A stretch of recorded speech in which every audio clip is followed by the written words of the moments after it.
நிலை சத்தியம் சாத்தியமே தொடர்கிறது, தொடர்ந்து பேசலாம். திரு மில்டன், உங்களுடைய பிரச்சனையும் இந்த இதுல பேசணும் அப்படிங்கிறதுக்காக தான் பார் கவுன்சிலுடைய இந்த அறிவிப்பு குறித்தே இன்னைக்கு நாங்க இந்த விவாதத்தை எடுத்தோம். அதனால தான் உங்களையும் கூப்பிட்டோம்.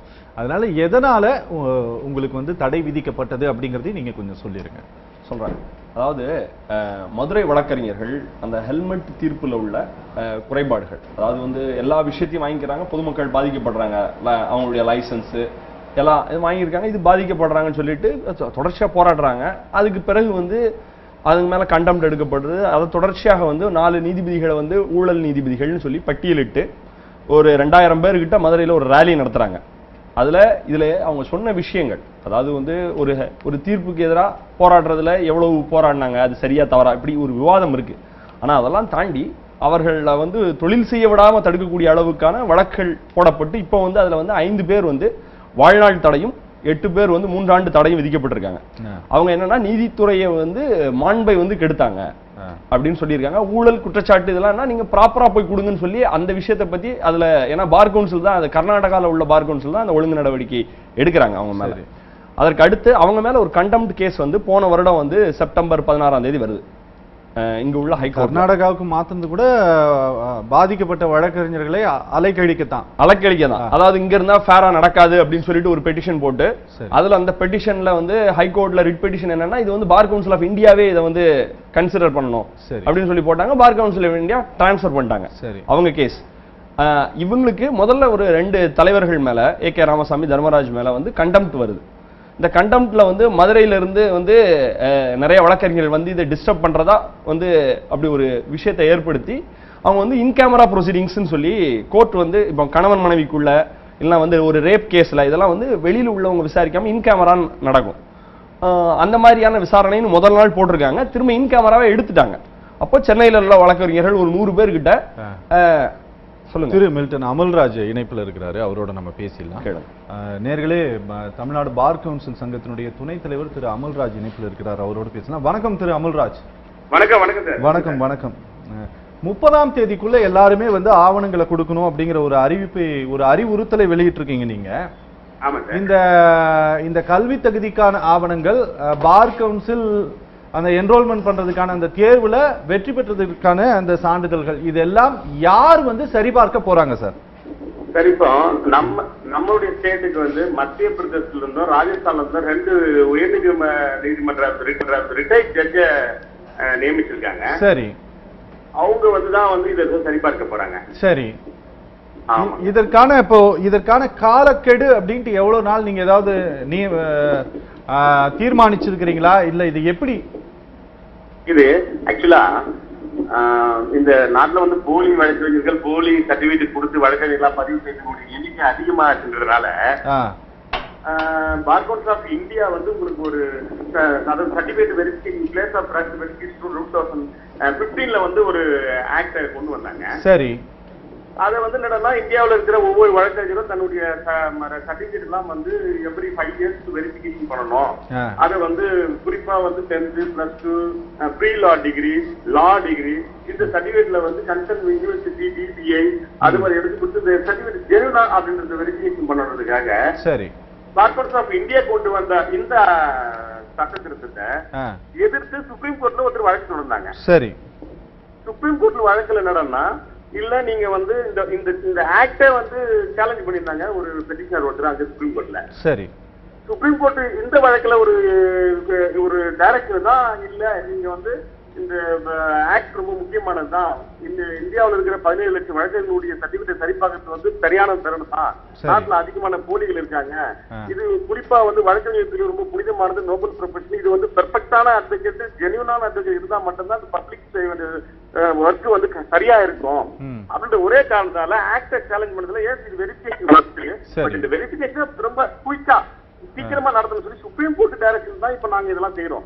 அதுல சுப்ரீம் கோர்ட் என்ன சொல்லிருக்காங்கன்னா, நவம்பர் 30க்குள்ள, அதாவது இந்த மாசம் 30ஆம் தேதிக்குள்ள இந்தியாவில் உள்ள அனைத்து வழக்கறிஞர்களும் அவங்களுடைய சர்டிபிகேட்டை அந்த கன்சர்ன் ஸ்டேட் பார் கவுன்சில்ல சப்மிட் பண்ணிடணும். நாங்க 30ஆம் தேதிக்குள்ள அந்த கன்சர்ன் ஸ்டேட் பார் கவுன்சில் வாங்கிட்டு ஜனவரி 31க்குள்ள அந்த கன்சர்ன் யூனிவர்சிட்டிக்கு அனுப்பிச்சு அந்த வெரிஃபிகேஷன்ல வந்து அதனுடைய ரிப்போர்ட் வாங்கணும். வாங்கின பிறகு பிப்ரவரி 1 அகைன் வந்து சுப்ரீம் கோர்ட்ல இந்த கேஸ் வருது. அந்த நேரத்துல தான் மறுபடியும் ஜட்ஜஸ் வந்து இதோட நெக்ஸ்ட் கோர்ஸ் ஆஃப் ஆக்ஷன் என்னன்றது வந்து சுப்ரீம் கோர்ட் தான் டைரக்ஷன் கொடுக்கும். இதுக்கப்புறமேட்டு இந்த தருணத்தில் தான் நாங்க நவம்பர் 30 கடைசி நாள் அதுக்குள்ள ஒவ்வொரு அட்வொகேட்டும் அவங்களுடைய சர்டிபிகேட் வெரிஃபிகேஷனுடைய ஃபார்ம்ஸ் சப்மிட் பண்ணணும். சரி. குறிப்பா 1976க்கு மேல என்ரோல் பண்ணவங்களும் சரி 2010க்குள்ள என்ரோல் பண்ணவங்க வந்து ஃபுல் வெரிஃபிகேஷனும், சரி 2010க்கு அப்புறம் ஆல் இந்தியா பார் எக்ஸாமினேஷன் முடிச்ச ஒவ்வொரு வழக்கறிஞரும் டிக்ளரேஷன் மட்டும் கொடுத்தான்ற மாதிரி நாங்க நேற்று சுப்ரீம் கோர்ட் டைரக்ஷன் பிரகாரம் இந்த பிரஸ் மீட் கொடுத்திருக்கோம். சரி சரி. அது மட்டும் இல்லாம சொல்லுங்க. அது மட்டும் இல்லாம இப்படி கொடுக்காத பட்சத்துல வெரிஃபிகேஷன் கொடுக்காதவங்க வந்து நான் பிராக்டிஸ் லாயர்ன்றதை வந்து நீங்க வெப்சைட்ல அப்லோட் பண்ற மாதிரி ஜட்ஜஸ் வந்து டைரக்ஷன் கொடுத்திருக்காங்க. நவம்பர் 30க்குள்ள கொடுக்கறவங்க மட்டும் தான் வந்து பிராக்டிஸ் அட்வொகேட்டா இருக்க முடியும். சரி. அதுக்கப்புறம் அப்படி கொடுக்கலன்னா அவங்க வந்து நான் பிராக்டிஸ் லாயரா இருப்பாயிடுவான்ற மாதிரி ஒரு இண்டிகேஷன் கொடுத்திருக்காரு. அதே போல போலிங்க இப்ப இதுல போலி வழக்கறிஞர்கள் வந்து இல்ல தப்பான சர்டிபிகேட் கொடுத்து என்ரோல் பண்ணவங்க எல்லாம் வந்து இப்படி ஒரு வெரிஃபிகேஷன் இது கொடுக்கறதுக்கே தயங்குறாங்க. அப்படி கொடுக்காதவங்க 100% ஃபேக் அட்வொகேட்டா தான் இருப்பாங்க. சரி. திரு அமல்ராஜ், ஒரு சந்தேகத்தை தெளிவுபடுத்த தான் நான் கேட்கிறேன். நீங்க அதாவது 76க்கு பிறகு ஜனவரி 1ஆம் தேதிக்கு பின்னால் வழக்கறிஞராக பார் கவுன்சில்ல பதிவு செய்யப்பட்டவங்க எல்லாம் கல்வி தகுதியினுடைய சான்றையும் நீங்க கொடுக்கணும் அப்படின்னு நீங்க சொல்லியிருக்கீங்க. ஆமா, கண்டிப்பா. இந்த சான்றை எல்லாம் அப்ப பார் கவுன்சில்ல இருந்தவங்க சரிபார்த்து பார் கவுன்சில்ல மெம்பரா பதிவு பண்ண இருக்க மாட்டாங்களா, இல்ல வழக்கமா பார் கவுன்சில்ல பதிவு பண்ணும்போது தனக்கு தெரிஞ்சவங்க வந்தானா பதிவு பண்ணிட்டு போயிருவீங்களா? இன்றைய வரைக்கும், அதாவது எனக்கு தெரிஞ்சு 2010க்கு மேலதான் சரி இப்படி ஒரு சரிபார்த்தல் நிகழ்ச்சியே நடந்துச்சு.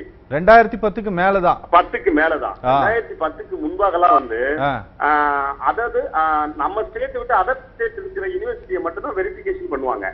அதுவும் ப்ரீ லா டிகிரியை மட்டும் தான் பண்ணுவாங்க. சப்போஸ் +2 5 இயர்ஸ் படிக்கிறவங்களுக்கு வந்து +2 மட்டும் வெரிஃபை பண்ணுவாங்க. டிகிரி அதாவது 3 இயர்ஸ் படிக்கிறவங்க வந்து ப்ரீ லா டிகிரி அதாவது ஆர்ட்ஸ் படிக்கிற கோர்ஸை மட்டும் தான் வெரிஃபை பண்ணுவாங்க. சரி.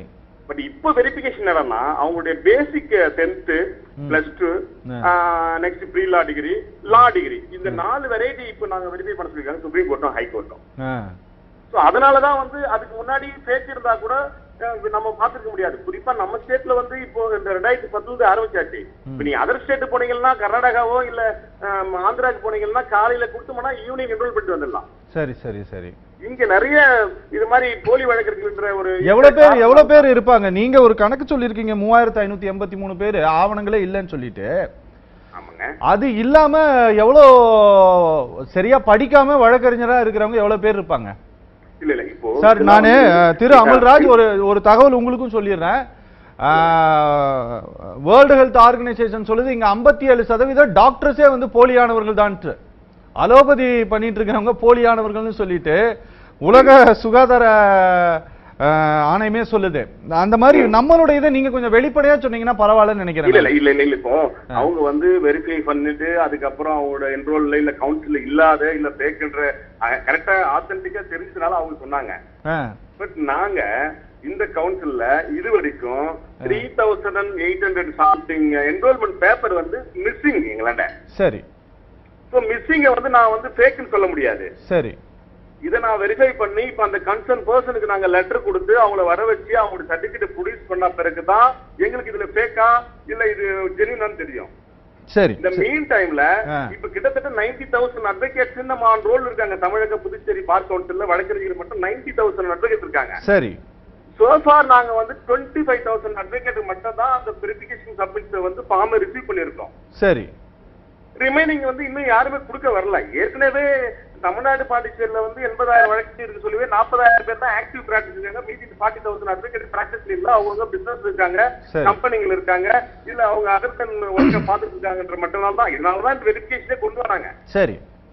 அவங்களுடைய கூட்டு சரியா இருக்கிற மாதிரி தான் எங்களுக்கு தோணுது. சோ நாங்க கம்ப்ளீட் வெரிஃபிகேஷன் முடிச்சாதான் இதுல எவ்வளவு ஃபேக் லாயர்ஸ் இருக்காங்க, எவ்வளவு பேர் வரல. அப்போ எனக்கு நவம்பர் 30 வரைக்கும் எனக்கு ஒரு 50,000 அட்வொகேட் தான் எங்களுக்கு ரோல்ல வராங்க வச்சுங்க. ரிமைனிங் 40,000 அட்வொகேட் எங்களுக்கு நான் பிராக்டிஸ் இருக்கலாம், இல்ல அதுல ஃபேக்கா இருக்கலாம், இல்ல ஃபேக்கா இருக்கும் வந்து வெரிஃபிகேஷன் நமக்கு அப்ளிகேஷன் கொடுக்காம கூட போலாம். சரி. நான் எங்களுக்கு ஜென்யூன் அட்வொகேட்டை நாங்க டெஃபினட்டா நாங்க வந்து இதுல எடுத்துருவோன்றதுல நம்பிக்கையா இருக்கும். சரி. திரு அமல்ராஜ், ஒரே ஒரு கேள்வி. இந்த ஜனவரி 31ஆம் தேதிக்குள் இந்த ஆவணங்கள் சரிபார்க்கப்பட்டு பிப்ரவரி 10ஆம் தேதி நீதிமன்றத்தில் இந்த வழக்கு விசாரணை வரும்போது தான் நீதிமன்றம் தான் சொல்லும் அப்படின்னு நீங்க சொல்லியிருக்கீங்க இல்லையா? நிச்சயமா. ஒருவேளை இந்த இங்க இருக்கக்கூடிய 80,000 வழக்கறிஞர்கள்ல 40,000 பேர் தான் பிராக்டிஸ்ல இருக்கிறாங்க, 40,000 பேர் நான் பிராக்டிஸ்ல இருக்கிறாங்க நீங்க சொல்றீங்க. அந்த 40,000 பேர் 25,000 பேர் தான் கொடுத்திருக்காங்கங்கறீங்க. மீதியான நபர்கள் கொடுக்கல அப்படிங்கறத காரணம் காட்டி இங்க நடக்கக்கூடிய பார் கவுன்சில் தேர்தலை இன்னும் தள்ளி போடுறதுக்கான முயற்சிகள்ல பார் கவுன்சில் இறங்குமா? இல்ல இப்போ பார் கவுன்சில் தேர்தலோ இதுக்காக இந்த வெரிஃபிகேஷன் கிடையாது. இல்ல அதுக்காக கிடையாது சார், அதுக்காக கிடையாது. அது நீங்க அத சொல்றேன். இப்போ நீங்க என்டையர் ப்ரொசீடிங் முடிக்கிறதுக்கு it will take some time. அது எல்லாருக்கும் தெரியும். ஜட்ஜஸ் சுப்ரீம் கோர்ட்ல வந்து மாண்புமிகு நீதிபதி கூட இதை மனசு வச்சு தான் சொன்னாங்க. இப்ப எலக்ட்ரல் ரோலுக்கு மட்டும் ரெடி பண்றதுக்காகவே முதல்ல லா டிகிரி நீங்க வெரிஃபை பண்ணுங்க. சரி, நல்ல பேசுங்க. இந்த ஷார்ட் டெலிவரியே வந்து இந்தியாவில் இருக்கிற எல்லா பார் கவுன்சிலும் எலெக்ஷன் நடக்கல. சரி, இந்த எலெக்ஷனை வந்து சீக்கிரம் நடத்தணுன்றதுக்காக தான் நவம்பர் 30க்குள்ள வந்து இந்த நேம்ஸ் நீங்க லா டிகிரி மட்டும் நீங்க வெரிஃபை பண்ணுங்க. அதுக்கப்புறம் 10th +2 எல்லாம் வந்து அது கண்டினியூஸா பண்ணுங்க. ஆனா லா டிகிரி மட்டும் நீங்க இந்த 30க்குள்ள அப்ளிகேஷன் வாங்குங்க. இந்த ஜனவரி 31க்குள்ள வெரிஃபிகேஷன் வாங்கி பிப்ரவரியில வந்து நம்ம எலெக்ஷன் எப்போ சொல்லலான்றதுக்காக தான் மறுபடியும் போட்டிருக்காங்க இந்த வழக்கை.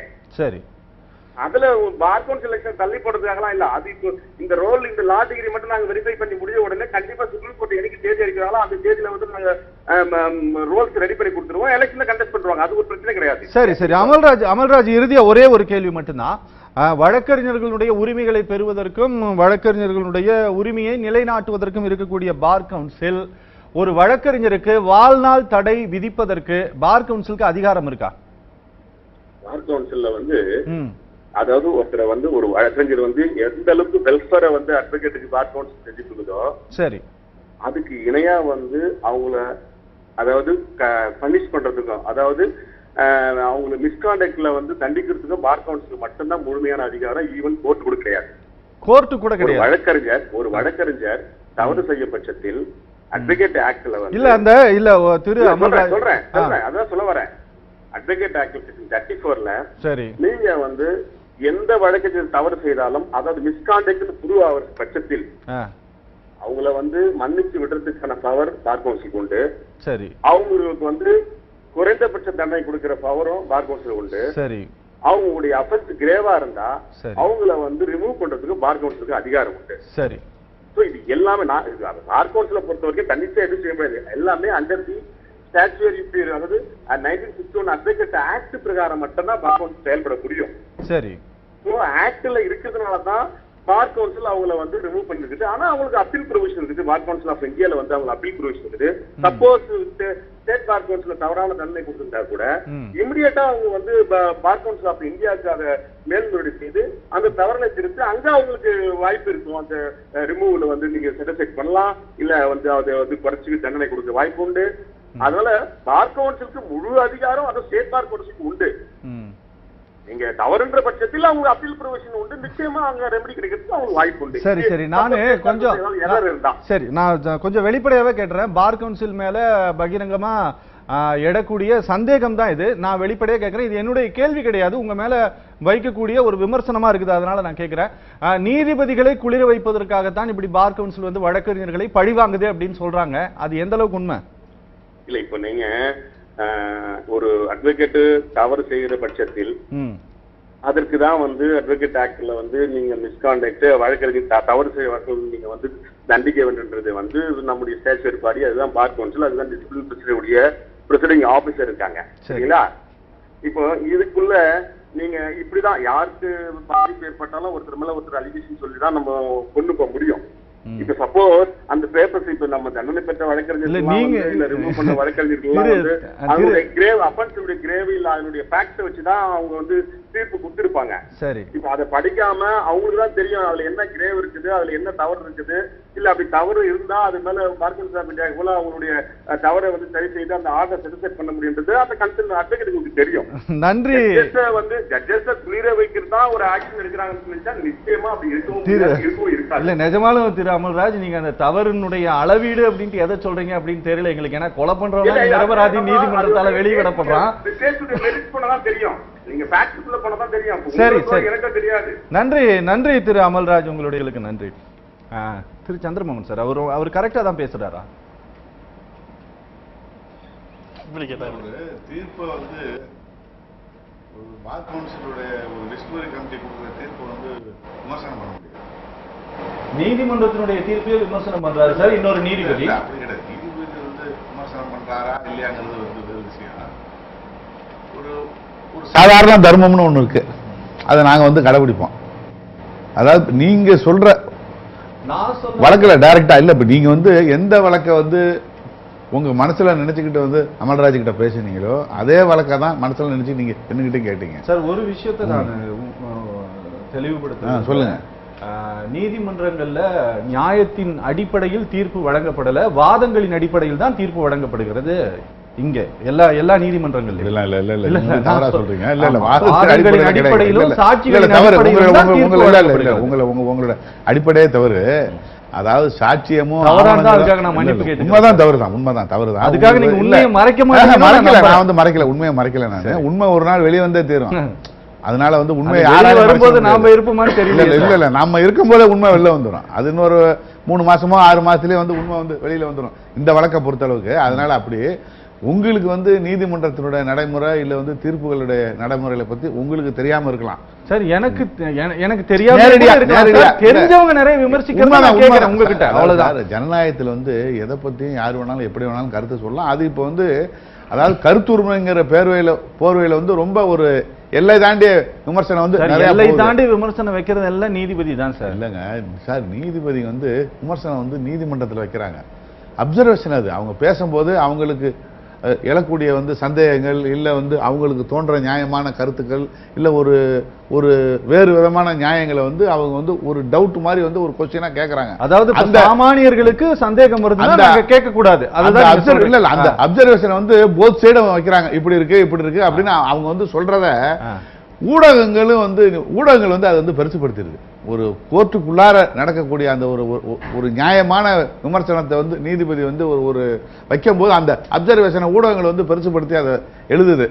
நீதிமன்றம் தான் அது வந்து நியாயமா.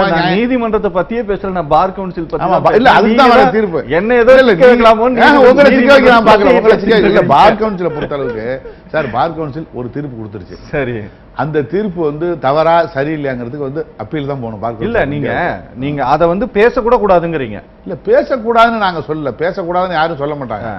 இப்ப நான் வந்து இந்த மில்டன் வழக்கை பொறுத்தளவுக்கு நான் வந்து நேரடியா வரேன். மில்டன் வழக்கை பொறுத்தளவுக்கு எங்களுடைய கருத்து என்னங்கிறத நாங்க பார் கவுன்சில்ல சொல்லிட்டோம் ஜெனரல் பாடியில.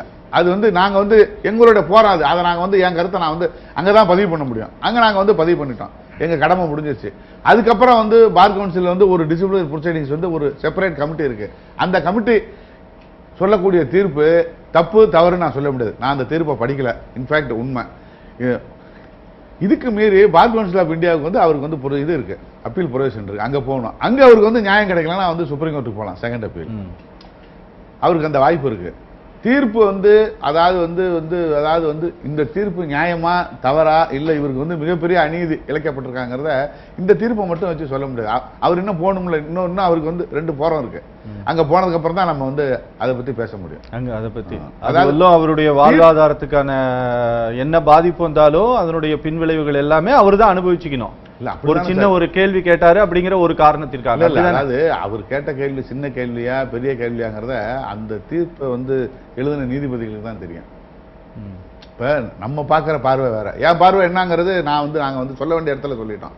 இங்க நாங்க வந்து இங்க சொல்ல முடியாது. ஊடகத்துல எங்களுக்கு சில ரிசர்வேஷன் இருக்கு, அவ்வளவுதான ஒழிய எங்களுக்கு வந்து மாறுபட்ட கருத்து இருக்கா இல்லையாங்கிறதே நாங்க வந்து வைக்க வேண்டிய இடத்துல நாங்க வந்து வச்சுட்டோம். அதை சரி அதை மீறி நாங்க வந்து பேசக்கூடாது வெளியில. அதாவது ஒரு பார் கவுன்சில் சொன்ன தீர்ப்பு வந்து தப்பா சரியானு நாங்க சொல்ல முடியாது. ஆனா எங்களுக்கு வந்து அந்த தயக்கம் கிடையாது. மில்டன் பேர்ல வந்து எடுக்கப்பட்ட நடவடிக்கை நியாயமா நியாயம் இல்லையா? இல்ல நீங்க வந்து மில்டனை பத்தி தான் வந்து क्वेश्चन பண்ணி தான் வந்து கேட்டீங்க. இல்ல நான் மில்டன்ங்கற யார் பேர்ல சரி ரைட் விட்டுருங்க. மில்டனை நம்ம எனக்கு நீங்க ஒரு விஷயத்தை தெளிவுபடுத்துங்க சார். நீங்க பார் கவுன்சில் தலைவர் தானே? ஆமா, டைரக்டா. வேற எந்த ஸ்டேட்ல பார் கவுன்சில் இப்படி வந்து வழக்கறிஞர்களுக்கு வாழ்நாள் தடை விதிச்சிருக்கு நீங்க கொஞ்சம் சொல்லுங்க சார். அதாவது சார் வேற இந்தியாவுல எந்த மாநிலத்தில் இருக்கக்கூடிய பார் கவுன்சில் ஒரு வழக்கறிஞருக்கு இப்படி தடை விதிச்சிருக்கு நீங்க சொல்லுங்க. அதாவது ஒவ்வொரு வழக்குக்கும் ஒவ்வொரு ஜட்ஜி இருக்காங்க. சரி, ஒரு கொலை வழக்கில் வந்து ஆயுள் தண்டனை கொடுக்கலாம். நிரபராதினும் சொல்லலாம், தூக்கு தண்டனையும் கொடுக்கலாம். அதுக்காக இல்ல இருங்க திரு சந்திரமோகன் சார், நீங்க கொஞ்சம் சமாளிச்சு பேசுறீங்க. சமாளிச்சு பேசுறேன் நான் சார். ஒரு கொடுத்த தண்டனை அதிகம் இல்லையான்னு நான் சொல்ல முடியாது. சரி, நான் அதை பத்தி நான் தொடர்ந்து பேச விரும்பல சார். ஏன்னா ஒரு மேல்முறையீட்டுக்கு கண்டிப்பா போய் தான் ஆகணும். ஏன்னா அவருக்கும் வாழ்வாதாரம் இருக்கு, குடும்பம் இருக்கு. திரு இளங்கோ, சம்பந்தப்பட்ட கல்லூரிகளுக்கு, அதாவது நீங்க என்னன்னா 76க்கு பிறகு ஜனவரி 1ஆம் தேதிக்கு பிறகு பார் கவுன்சில்ல மெம்பர் ஆனவங்களுடைய அந்த சர்டிபிகேட் எல்லாம் எந்த காலேஜில் படிச்சாங்க அப்படியோ அந்த காலேஜுக்கு அனுப்பி அதை வெரிஃபை பண்ணி 31ஆம் தேதிக்குள்ள வாங்கி நாங்க வந்து சப்மிட் பண்ணோம் அப்படின்னு சொல்றாங்களே, இது நடைமுறையில சாத்தியமாகுமா? இல்ல, நடைமுறையில சாத்தியம் கிடையாது. என்னன்னா இன்னைக்கு வந்து 90,000 பேர் சொல்லியிருக்காங்க. சரி, ஒரு 70% வச்சுக்கோங்க. ஒரு 50-60,000 பேர் இங்க தமிழ்நாட்டில் படிச்சிருப்பாங்க. சரி, தமிழ்நாட்டில் படிச்சது இங்க நீங்க வந்து ஏற்கனவே அங்க உள்ளதெல்லாம் நாங்க பண்ணிட்டோம், இங்க உள்ளதை பண்ணாக்கா அது வந்து ஏனதானம் தான் நடக்கும். இன்னைக்கு வந்து கேட்கறது பதிலா என்னகிட்ட கேட்கல. இன்னைக்கு வந்து கண்டிப்பா என்னன்னா பதில் சொல்லுவீங்க சார். அதனால தான் அவர் சொல்லிட்டோம், அப்புறமேட்டு அது கண்டிப்பா இது வந்து ஏனதானம் தான் நடக்கும். அவங்க வந்து சரியாக, ஏன்னா இந்த காலகட்டத்துக்குள்ள அப்படின்னு பார்த்தாக்கா இன்னைக்கு, ஏன்னா இவங்க வந்து கடந்த 30 ஆண்டுகளாக செய்ய வேண்டிய வேலையை 3 மாசத்துல செய்யணும்னாக்கா அது முடியாது. ஏன்னா பார் கவுன்சில் தெளிவா சொல்லிட்டாருல்ல, 2010க்கு அப்புறம் தான் இந்த அவேர்னஸே எங்களுக்கு வந்ததுன்னு சொல்றாரு. இல்ல பார் கவுன்சிலுக்கான ரோல்னு ஒண்ணு இருக்கு இல்லைங்களா, அந்த ரோல் படி அவங்க செயல்படல. வந்து பதிவு பண்ணாங்கன்னா யாரு, எங்க இயக்கத்துக்கே ஒரு கம்ப்ளைண்ட் இருந்துச்சு. அதாவது யாருன்னே தெரியல, அவரே ஒரு அட்வொகேட் வந்து ஒரு கேஸை போட்டு யாரும் இல்ல அப்படின்னு எக்ஸ்பர்ட் தீர்ப்பு ஒன்று வாங்கியிருக்காரு. அந்த தகவல் பெறும் இடத்துல சென்னை உயர்நீதிமன்றத்தில் கேட்டாக்கா அந்த மாதிரி வழக்கறிஞர்கள் யாருன்னு தெரியல, பதிவு என்ன இல்லை அப்படிங்கிறாங்க. அந்த மாதிரி ஒரு சூழல் இருக்கு. இன்னைக்கு வந்து அண்ணன் சொல்றாரு, அப்சர்வேஷன்ல வந்து இது மாதிரி சொல்றாரு நீதிபதிகள் அப்படின்னாக்கா, ரெட் ஒயின் குடித்தா உடம்புக்கு நல்லது அப்படின்னு ஒரு உச்சநீதிமன்ற நீதிபதி சொல்றாரு. இவர் என்ன டாக்டரா? இல்ல அது மாதிரி எங்கேயாவது ப்ரூஃப் ஆயிருக்குதா? இப்ப இத மாதிரியான தப்பா பேசுறாரு. இல்ல இல்ல இல்ல வேர்ல்டு ஹெல்த் ஆர்கனைசேஷன்ல இருந்து இப்படி ரெக்கமெண்ட் பண்ணிருக்காங்க, நான் அதை படிச்சேன் அப்படிங்கறத சொன்னாரு. அந்த அப்சர்வேஷனுக்கு நம்ம என்ன பண்றோம்னா ஒரு முக்கியத்துவம் கொடுக்குறோம். ஏன்னா நமக்கு அதுல வந்து விருப்பு இருக்கு. அந்த ரெட் ஒயின்ங்கிறது தேவையா தேவையில்லையான்னு பாத்தீங்கன்னா நிறைய பேருக்கு அது வந்து தேவைப்படும் போது நம்ம அதை வந்து பெருசா எடுத்து இல்ல, முழுசா நீதிமன்றம் சொல்றத முழுசா நம்புறதுக்கு இங்க ஒரு பெருங்கூட்டம் இருக்குது சார். அதனால நீதிமன்றம் சொல்றதை முழுசா நம்பிதான் ஆகணும், அதுதான் நியாயமானது. அதுல ஒண்ணு யாருக்கும் மாறுபட்ட கருத்து இல்ல. நீங்க இது மாதிரி சொல்றது வந்து தப்பு, கூட்டம் இருக்குன்னு சொல்றது. நீதிமன்றம் சொல்றத எல்லாமே வந்து ஏத்துக்கணும் சார். நீங்க நீதிபதிக்கு சொல்றதுக்கு உரிமை கொடுக்குறீங்க, நான் சொல்றதுக்கு எனக்கு உரிமை கொடுக்க மாட்டேங்க. கூட்டம் இருக்குன்னு சொன்னா அது கொஞ்சம் கொச்சையா இருக்கு. உண்மை அதுதான் ஒரு யதார்த்தமா பேசுறதுனா. நீதிமன்றம் சொல்றது உண்மையா இருக்கு, அதுக்கு ஒரு பெரும் கூட்டம் இருக்குன்னு சொன்னா அது அந்த வார்த்தை நல்ல வார்த்தை இல்ல. அந்த தீர்ப்பு கீழ்கோர்ட்டினுடைய தீர்ப்பு சரியில்லைன்னு தானே சார் டிஸ்ட்ரிக்ட் வராங்க. சரியில்லைன்னு தானே சார் இங்க நம்ம ஹைகோர்ட் வராங்க சார். அது யாரும் இல்லைன்னு சொல்லுவாங்க, ஆனா அதை வாயில சொல்லக்கூடாது. இல்ல சார், வாயில சொல்லக்கூடாதுன்னு கிடையாது சார். தீர்ப்பை வந்து சார் விமர்சனம் பண்ண. ஐயோ, நான் விமர்சனமே பண்ணல சார். இருக்கிறாங்க இருக்குன்னு சொன்னீங்க இல்ல, நம்மளோட லாஸ்ட் ரிசல்ட் நீதிமன்றம் தான். இன்னைக்கு நீங்க வந்து இல்ல கண்டிப்பா சார், கண்டிப்பா அதை போய் நம்ம கொச்சப்படுத்துறோம். எல்லா தீர்ப்புகளுமே விமர்சனத்துக்கு உட்பட்டதுதான். அது வந்து உயர்நீதிமன்றமாக இருக்கட்டும், உச்ச நீதிமன்றமாக இருக்கட்டும், அதை தீர்ப்பு அவர் கொடுத்துட்டாரு, கடவுள் கொடுத்துட்டாரு, நாங்க அதை வந்து விமர்சனமே பண்ண மாட்டோம் அப்படின்னாக்கா கீழ்கோர்ட்டு கொடுத்த தீர்ப்பு வந்து விமர்சனம் பண்ணக்கூடாதுன்னு அங்கேயே இருந்துக்கணும். அப்ப அந்த மாதிரியான விஷயங்களை விமர்சனம் பண்ணக்கூடாது, தீர்ப்பு சொன்னவங்களை விமர்சனம் பண்ணக்கூடாது. ஒரு முக்கியமான பொறுப்புல இருந்திருக்காரு. அது முக்கியமான பொறுப்புல இருக்கு. அவர் கூட உட்கார்ற 3வது அமர்வு, 2 அமர்வுல அவர் உறுதிமொழி கொடுத்துருக்காரு. என்னன்னாக்கா பார் கவுன்சில்ல வந்து இந்த மாதிரியான ஒரு புகார் கொடுத்தாக்கா நாங்க உடனடியாக நாங்க வந்து நடவடிக்கை எடுப்போம், அதுவும் ஒரு வழக்காடிகளுக்கு ஒரு பாதிப்பு ஏற்படும் போது. சைதாப்பேட்டை கோர்ட்ல நீதிபதி முன்பு என்ன வந்து வழக்கறிஞர்கள் அடிக்கிறாங்க, புகார் கொடுத்து 6 மாசம் ஆகுது. முதல் மாசம் சொன்னாரு நாங்க வந்து நடவடிக்கை எடுப்போம், இந்த தொலைக்காட்சி அமர்வுல நான் சொல்றேன் அப்படின்னு வாக்குறுதி கொடுத்தாரு. அதன் பிறகு இன்னொரு தொலைக்காட்சி விவாதத்தில் அதே மாதிரி வாக்குறுதி கொடுத்தாரு. இன்னைக்கு 6 மாசம் ஆயிடுச்சு. அப்ப பார் கவுன்சிலுடைய நோக்கம் என்ன? மாதிரி புகார் கொடுத்தா புகார்தாரருக்கு உங்க மனுவை பெற்றுக்கொண்டோம், இல்ல இந்த நடவடிக்கை எடுக்கிறதுக்கு அங்க வேலை இருக்குது, தேர்தல் வேலையா இருக்குது, இல்ல உச்சநீதிமன்றம் இந்த வேலை சொல்லி இருக்கு, அதனால நாங்க வந்து விசாரிக்கிறதுக்கு காலதாமதம் ஆகுது. இது வரைக்கும் கிணத்துலப்பட்ட கல்லா கிடக்குது. அப்ப நீங்க யாருக்காக என்ன நோக்கத்துக்காக பார் கவுன்சில் இருக்குது? அப்ப வழக்காடிகளுக்கு பாதுகாப்பு இல்லையா? இந்த மாதிரியான ஒரு சூழல் இருக்கு. இது 3வது அமர்வுல அவர் இல்ல நீங்க சொல்ற காலகட்டம் வந்து கொஞ்சம் வந்து அதிகமாயிடுச்சு. அந்த சிஸ்டம் இருக்கு. திரு சீனிவாசராவ், இங்க எனக்கு ஒரு சின்ன ஒரு கணக்கு என்னன்னா 3583 பேருடைய ஆவணங்கள் சரியாக இல்லை அப்படிங்கிற ஒரு விஷயத்தை திரு அமல்ராஜ் பதிவு பண்ணியிருக்காரு. பத்திரிகைகள்லயும் அது பேட்டியாவே வந்திருக்கு. சரி, இந்த சரியாக இல்லாத ஆவணங்களை எப்படி பதிவு பண்ணாங்க சார்? அது அவங்க கிட்ட தான் நான் கேட்கணுமா? இல்ல நீங்க கேள்வி அப்படி சொல்ல அவரு. அதாவது 3500 பேர்த்தோட ஆவணங்கள் அங்க இல்ல, மிஸ் ஆயிடுச்சுன்னு தான் சொன்னாரு. மிஸ் ஆயிடுச்சு. ஆமா, மிஸ் ஆயிடுச்சுன்னு தான் சொன்னாரு. சரியாக அதாவது சார் என்ரோல்மெண்ட் ப்ரொசீஜர் என்னன்னா, அதாவது வந்து அந்த அப்ளிகேஷன் கொடுக்கும்போது இல்ல சார், அப்ளிகேஷன் கொடுக்கும்போது எஸ்எல்சி அது 10th இருக்கலாம், இல்லாட்டி வந்து ஓல்டு எஸ்எல்சி 11th இருக்கலாம், அதுக்கப்புறம் பியூசி, டிகிரி, பிஎல் நாலுடைய ஜெராக்ஸையும் வாங்கிக்கிட்டு ஒரிஜினலை வெரிஃபை பண்ணிக்கிட்டு தான் என்ரோல்மெண்ட் பண்ணுவாங்க. சரி, அதுல யாருக்கும் மாற்று கருத்து இல்லை. சரி, ஒவ்வொரு சிஸ்டமும் அப்படிதான். இப்போ வந்து சமீப காலத்துல வந்து ஒரு 15 ஆண்டுகளுக்கு முன்னாடி வந்து கர்நாடகத்திலையும் கேரளாவிலையும் ஆந்திராவிலையும் நிறைய தனியார் சட்டக்கல்லூரிகள் துறக்கப்பட்டதுக்கு பிறகு அங்கேருந்து வந்து லா டிகிரி வருது பார்த்தீங்களா, அந்த டிகிரியை வந்து நாங்கள் 2 மாதம் காலக்கெடு வச்சு இந்த டிகிரி வந்து பாஸ்ன்னு இப்போ நான் இருக்கேன், சந்திரமோகன் வந்து பெங்களூரில் இந்த லா காலேஜில் சித்தராமையா லா காலேஜில் நான் வந்து முடிச்சிட்டேன் அப்படின்னு நான் கொண்டது என்னுடைய லா டிகிரியை வந்து பார் கவுன்சிலில் ஒப்படைச்சா அதை வந்து ஒரு வெரிஃபிகேஷன் நாங்கள் அனுப்போம். அதுக்கு ஒரு 60 நாள் டைம் கொடுத்தோம். இப்போ 60 நாள் வந்து டைம் கொடுத்தோம். நான் வந்து டைம் கொடுக்கல, அங்கேருந்து வந்து அந்த ஜென்யூன் டிகிரி தான் வந்ததுக்கு அப்புறம் தான் நம்பகத்தன்மையை உறுதிப்படுத்தணும். அதுக்கப்புறம் வந்து கோர்ட்டு டைரக்ஷன் வாங்கினாங்க, 60 நாளுக்குள்ளார வந்து கொடுத்துடணும். ஏன்னா வந்து பாதிக்கப்பட்ட வழக்கறிஞர் வந்து பதிவு பண்ண வந்தவங்க வந்து மனு கொடுத்தாங்க, கோர்ட்டு டைரக்ஷன் படி அதை வந்து 2 மாதம் ஆக்கணுச்சு பார் கவுன்சில். 2 மாதத்துக்குள்ள அது வந்துடும். அதை பேஸ் பண்ணி தான் நாங்கள் வந்து பண்ணணும் நாங்கள் என்ரோல்மெண்ட். அதில் மாற்று கருத்து இல்லை.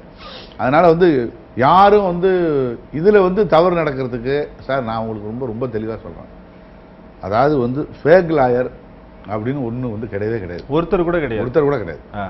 அதாவது அது மாதிரி வந்து மதுரையில பிடிச்சது அப்படின்னு சொன்னவரும் பொய் தான். இல்ல சார், நான் அப்படி சொல்லல. வந்து ஃபேக் லாயர்னா சார் அவன் வந்து லா டிகிரியே படிக்காம இல்ல, நான் அதுதான் நான் சொல்றேன். என்ரோல்மென்ட் லா டிகிரியே படிக்காம லாயர்னா எப்படின்னா லா டிகிரியே படிக்காம ஒரு போலி இல்லாட்டி ஒரு போலி சர்டிபிகேட்டை கொண்டாந்து கொடுத்து பதிவு பண்ணிட்டு போனா அவன் ஃபேக் லாயர். இல்ல சார், அந்த மாதிரி இங்க இருக்கிறாங்களா இல்லையான்னு கேட்கல. அது மாதிரி கிடையாது. அதாவது யாரா இப்போ உங்களுக்கு இப்போ மெட்ராஸில் வந்து 5000 பேர் இருக்காங்க ஹைகோர்ட்டில் வக்கீல்களுடைய பதிவு. இப்போ யாரோ ஒருத்தர் வந்து கோர்ட்டுக்கு இவனை மாட்டிக்கு போறாருன்னு வச்சுங்க, யாருக்கு தெரியும்? யாரோ ஒருத்தர் போறாரு, படிக்காத ஒருத்தர் போறாரு. ஆனால் அவரோட நடவடிக்கை வந்து எங்களுக்கு வழக்கறிஞர்கள் வந்து பார்த்தா தெரியும். ஒரு நெக் பேண்டை எப்படி கட்டணும், கோட்டை எப்படி போகணும், கவுனை எப்படி போடணும், என்ன மாதிரி போகணும். ஆனால் இதெல்லாமே வந்து வாட்ச் பண்ணி ரொம்ப வந்து திறமையாக ஒருத்தர் வந்து உள்ளே போந்து போயிட்டான்னு வச்சுங்க, யாருக்கு தெரியும்? அவர் வந்து தப்பான வக்கீலே ஒழிய, அவர் வக்கீல் இல்லையே ஒழிய பார் கவுன்சில பதிவு பண்ணலையே. அவர் பார் கவுன்சில் அவரை வந்து அங்கீகரிக்கல, இவர் வக்கீல் அப்படின்னு சொல்லி பதிவு பண்ணி வந்து அங்கீகரிக்கல. இதுதான். ஆனா அவரு வாதாடுவாரு. இல்ல அது மாதிரி தானே வந்து பிடிச்சிருக்கோம் நாங்களே. அவர் வந்து வாதாடுவார்னு இல்லை, அதுக்கு பேர் அர்த்தம். அந்த மாதிரி வந்து ஒருத்தர் 2 பேர் பண்ணி நீங்க சொன்னீங்கல்ல போலி டாக்டர்னு, சார் எவனோ ஒருத்தன் ஒரு வெள்ளக்கோட்டை போட்டுக்கிட்டு ஒரு இடத்துல வந்து இந்த மாதிரி நான் வந்து டாக்டர் ராஜேந்திரன் MBBS அப்படின்னு போட்டுக்கிறான், ஏதோ ஒரு நம்பர் எழுதுறான், ரிஜிஸ்டர்டு பிராக்டிஷனர் நம்பர்னு. உங்களை மாதிரி இந்தியன் மெடிக்கல் கவுன்சில்ல யாரும் சொல்லல. அவர் வந்து வெள்ளக்கோட்டு போட்டு போறாரு, வெள்ளக்கோட்டு போட்டுட்டு போக மாட்டாங்க சார். ஆமா, ஒரு முத வரும்போது ஒருத்தன் ஒரு போலி டாக்டர்னு வச்சுக்கோங்க, அவன் எப்படி வருவான்? ஒரு கார்ல வருவான், ஒரு கோட்டை மாட்டிக்குவான், ஒரு ஸ்டெத்தை அப்படியே கையில போட்டுக்குவான். ஒரு 10-15 பேர் வந்து பார்ப்பாங்க, நெய்பர்ஸ். சரி பரவாயில்ல, டாக்டர் வீடு கேட்கறாரு, ஒரு கிளினிக் கேட்கறாரு, நம்ம வந்து கொடுப்போம். அதுக்கப்புறம் அவர் ஆர்டினரியா பேண்ட் ஷர்ட்ல தான் அவர் வந்து வருவாரு. சரி சரி. நான் ஒரு சொன்னேன் இல்லைன்னா அண்ணன் சொன்னாரு கல்லூரிகள் அதிகமா ஆயிருச்சு, ஆந்திராவில இருந்து வரவங்க, கேரளாவில இருந்து, கர்நாடகாவில இருந்து வரவங்க பண்றாங்க. இப்ப தமிழ்நாட்டிலேயே வந்து தனியார் கல்லூரிகள் அதிகமாகிட்டு இருக்கு. இப்போ உயர் நீதிமன்றம் கூட சன்மையில வந்து தனியார் கல்லூரி நீங்க வந்து திறக்கலாம் பண்ணலாம்னு சொல்லி. இப்ப கல்லூரிகள் அதிகமாகிறது, கல்லூரிகள் அனுமதி கொடுக்கறது எல்லாமே பார் கவுன்சில் தான். சரி, பார் கவுன்சில் தான் அனுமதி கொடுக்குது. பார் கவுன்சில் அனுமதி கொடுக்கும் பொழுது கல்லூரிக்கான வரையறை கொடுத்து அதற்கான அனுமதியை கொடுத்திருந்தாங்கன்னா முறையா அட்டெண்டன்ஸ் ஃபாலோ பண்ணி தொடர்ந்து போராடுறோம். ஆனா இவங்க வந்து பார் கவுன்சில் நீங்க எல்லாரும் பேசுறது பார் கவுன்சில் ஆஃப் இந்தியா தான் சொல்றாங்க. Sir bar council of India தான் சொல்றாங்க. பார் கவுன்சில் சொன்னா தமிழ்நாடு பார் கவுன்சில் இல்ல, பார் கவுன்சில் ஆஃப் இந்தியா தான் சொல்றாங்க. பார் கவுன்சில் ஆஃப் இந்தியா தான் அனுமதி கொடுக்குறாங்க. இந்தியா முழுக்க ஒரே இதுதான் இருக்கு, அவங்க தான் அனுமதி கொடுக்குறாங்க. அவங்க கொடுக்கும் பொழுதே வந்து முறையா அனுமதி கொடுத்து முறையா செஞ்சிருந்தாங்கன்னா அந்த இந்த மாதிரி வந்து ரெகுலரா அட்டெண்டன்ஸ் இல்லாதவர்கள் மன சொல்ற மாதிரி வந்து நாங்க தொடர்ந்து 15 வருஷமா போராடுறோம். ஓகே, 15-20 வருஷமா இந்த பார்க், அதாவது லா காலேஜோட அப்ரூவல்ல நாங்க வந்து தொடர்ந்து போராடுறோம். இது வந்து ரிப்பீட்டடா வந்து ரெசல்யூஷன் போட்டு அனுப்புறோம். எந்த காலேஜ் எந்த ஊர்ல திறந்தாலும் அந்த ஸ்டேட் பார் கவுன்சில்ல இருந்து நாங்க போகணும், இன்ஸ்பெக்ஷன் எங்களுக்கு வாய்ப்பு கொடுக்கணும்.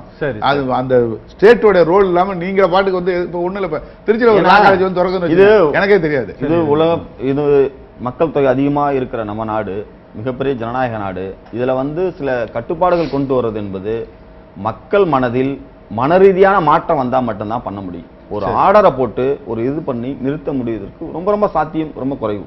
அந்த மாதிரி சிஸ்டம் தான் இங்க இருக்குது. அப்போ நாம இதற்கு தனியார் கல்லூரிகள் அதிகப்படுத்துறதை நிறுத்தினாங்கன்னா, அரசு கல்லூரிகளே திறந்தாங்கன்னா நிறைய இந்த மாதிரி விஷயங்கள் தவிர்க்கப்படுறதுக்கு வாய்ப்புகள் நிறைய இருக்கு. திரு மில்டன், கடைசியா உங்ககிட்ட கேட்க வேண்டியது, ஏன்னா உங்களுக்கான விஷயங்களை நிறைய சாரும் பேசிட்டாரு, உங்கள் தரப்புல நானும் நிறைய கேள்விகளை உங்ககிட்ட கேட்டுட்டேன். இறுதியா கேட்கிறேன், பார் கவுன்சிலுடைய இந்த தேர்தலை தள்ளி வைக்கணும், பதவியில நீட்டிச்சு இருக்கணும் அப்படிங்கிற முயற்சியில இந்த சான்றிதழ் சரிபார்ப்பு விவகாரத்தை ஏதாவது ஒரு வகையில பார் கவுன்சில் பயன்படுத்துமா? இல்லைன்னா இந்த பார் கவுன்சில் வெரிஃபை பண்றது, சார் ஏற்கனவே சந்திரமோகன் சார் சொன்னாரு, சர்டிபிகேட் வெரிஃபிகேஷன்ங்கிறது ஒரு ப்ராசஸ். ஏன்னா இதுல மெயினான ஆப்ஜெக்ட் என்னன்னா, என்ரோல் பண்ணிட்டு வக்கீலா இருக்கிறவங்க கவர்மெண்ட் சர்வெண்டா இருக்காங்க, கார்பரேட்ஸ்க்கு போயிடுறாங்க. சரி, இப்போ ரெகுலரா பிராக்டிஸ் பண்றவங்க யாருன்னு மட்டும் கண்டுபிடிக்கிறது, இதை ஃபைனலைஸ் பண்ணணுங்கிறது இது நல்ல விஷயம் தான், இது யாருக்கும் மறுப்பு கிடையாது. சரி, ஆனால் இதுல போலி வழக்கறிஞர்கள், ஏன்னா இன்னைக்கு தலைப்பு பத்திரிகை தலைப்பெல்லாம் என்னன்னா 3000 பேருக்கு பேப்பர்ஸ் மிஸ் ஆனதை இத்தனை பேர் போலி வழக்கறிஞர்கள் சொல்றதும், இதற்கு முன்னாடியே பார் கவுன்சில் ஆஃப் இந்தியா கூட நிறைய போலி வழக்கறிஞர்கள் இருக்காங்கன்னு அப்படி, அதாவது வழக்கறிஞர்களோ இல்ல நீதித்துறையிலயோ ஒரு மையமான பிரச்சனைகள் இருக்கு, அதெல்லாம் விட்டுட்டு கொஞ்சம் பேர் இப்போ மருத்துவர்கள்ல போலியா இருக்கிற மாதிரி இங்கேயும் போலியா இருக்கிறாங்க. அதுல சந்திரமோகன் சார் அதை டீடைலா விளக்குனார், எப்படி ஒரு போலி வழக்கறிஞர் இருக்காருன்னா அவர் என்ரோலே பண்ணாம இருக்கிறாரு அப்படின்னு. சர்டிபிகேட்ஸை வெரிஃபை பண்றதுங்கிறது முதல்ல 4 காலேஜ் தான் இருந்துச்சு, அதோடைய வெரிஃபிகேஷன்ங்கிறது ரொம்ப எளிமையானது. தமிழ்நாட்டில் 4-5 காலேஜ் தான் இருந்துச்சு, இப்போ வெவ்வேறு இடங்கள்ல கல்லூரிகள் இருக்கு. ஆனா பார் கவுன்சில் ஆஃப் இந்தியா முழுக்க பல்வேறு கல்லூரிகளை திறக்கிறதுக்கு அனுமதி கொடுக்குறாங்க. ஆனா இதெல்லாம் முறையான கல்லூரிகளா நடப்பதே கிடையாது. இப்போ போலி கல்லூரிகளை ஓபன் பண்றது, அது கல்லூரியாவே இல்ல, லைப்ரரி இல்ல, ரெகுலரா போய் படிக்கல, போய் சர்டிபிகேட் வாங்கிட்டு வராங்க. இதெல்லாம் பார் கவுன்சில் ஆஃப் இந்தியால உள்ள ஒரு சிலர் தான் அதுக்கு அனுமதி கொடுக்குறாங்க, போய் வெரிஃபை பண்றாங்க. இவங்களை என்ன செய்யறது? அப்போ பார் கவுன்சில் ஆஃப் இந்தியா இல்ல பார் கவுன்சில் ஆஃப் தமிழ்நாடு இதே மாதிரி வழக்கறிஞர்கள் பிரச்சனையில முறையா செய்ய வேண்டிய விஷயங்கள் பல விஷயங்களை ஃபெயிலியர் பண்ணிருக்கு. ஒரு எடுத்துக்காட்டு சொல்றேன், கொஞ்சம் சுருக்கமா. தலைமை நீதிபதி வீட்டுல போய் ஒரு கும்பல் கடுமையான ரகளையில் ஈடுபட்டிருக்காங்க. கும்பல்னு வேணாம் சார், கூட்டம்னு சொன்னதுக்கே சார் கோச்சிக்கிட்டாரு. இல்ல ஒரு சிலர் அப்படி இல்ல, நீங்க தீர்ப்புக்கு சொன்னது இது. கொஞ்சம் சுருக்கமா. கௌதமன் ஒரு வழக்கறிஞர், அவர் பார் கவுன்சில்ல இப்ப ஆல் இந்தியா மெம்பரா இருக்கக்கூடிய பிரபாகரன் என்பவருக்கு ரொம்ப நெருக்கமானவர். அந்த வழக்குல அந்த தலைமை நீதிபதியுடைய வீட்டுல போய் பிரச்சனை பண்ணக்கூடிய வழக்குல பிணை வாங்கினதுக்கு அவர் தான் வாதிட்டாரு. அந்த இப்போ பார் கவுன்சில் ஆஃப் இந்தியாவுடைய உறுப்பினரா இருக்கக்கூடியவர். நான் எதுக்கு சொல்றேன்னா, இவர்கள் மேல ஒழுங்கு நடவடிக்கை எடுக்கணும். நியாயமா போராடினா பல போராட்டங்கள்ல விஷயங்கள்ல இப்ப கடுமையான நடவடிக்கை எடுத்திருக்காங்க வழக்கறிஞர்கள் மேல. இவங்க மேல நடவடிக்கை எடுக்கணும்னு சொன்ன வழக்குல இதுவரைக்கும், அதாவது உயர் நீதிமன்ற ஒரு பெஞ்ச் ஏற்கனவே வேறு ஒரு வழக்கறிஞர்கள் மேல உள்ள ஒழுங்கு நடவடிக்கையில இவங்க மேல நடவடிக்கை எடுங்கன்னு சொல்லி ஆர்டர் போட்டிருக்காங்க. ரிஜிஸ்ட்ரார் ஜெனரல் அவங்க மேல கம்ப்ளைண்ட் அனுப்பியிருக்காங்க. இதெல்லாம் இருக்கும்பொழுது நடவடிக்கை எடுக்காம இருக்கிறாங்க.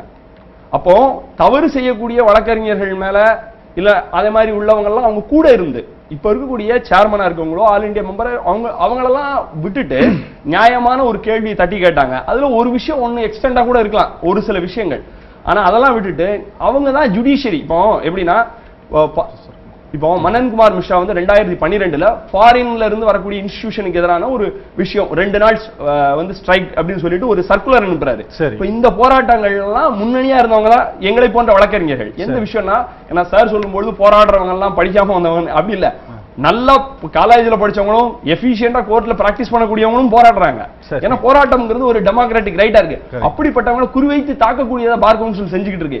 இந்த விஷயத்தை கைவிடுவதன் மூலமாகவும் சட்டக்கல்லூரியுடைய கல்வியுடைய தரத்தை மேம்படுத்தும் போதுதான் நீதித்துறையில் உள்ள ஜனநாயகத்தை மேம்படுத்த முடியும். அப்படி பார் கவுன்சில் செயல்படணும்னு நான் நினைக்கிறேன். கண்டிப்பா. சத்தியம் தொலைக்காட்சி சார்பா 4 பேருக்குமே நன்றி. யாரை குறித்தும் கொஞ்சம் கூட அதிகமாக விமர்சிக்க கூடாது அப்படிங்கறது இந்த நிகழ்ச்சியினுடைய நோக்கம்.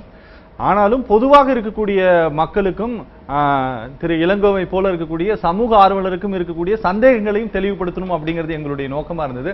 திரு சந்திரமோகன் சார் நிறைய விஷயங்களை ரொம்ப பாந்தமா நீங்க பதிவு பண்ணீங்க. ஒரு பொறுப்புல இருந்து இல்ல, கரெக்ட், எங்களுக்கு புரியுது. நிர்வாகம் சார்பாகவும் நேயர்கள் சார்பாகவும் மீண்டும் ஒரு நேர்களை இந்த நிகழ்ச்சி இதோடு நிறைவு பெறுகிறது. மீண்டும் மற்றொரு நிகழ்ச்சியில் சந்திக்கலாம். நன்றி, வணக்கம்.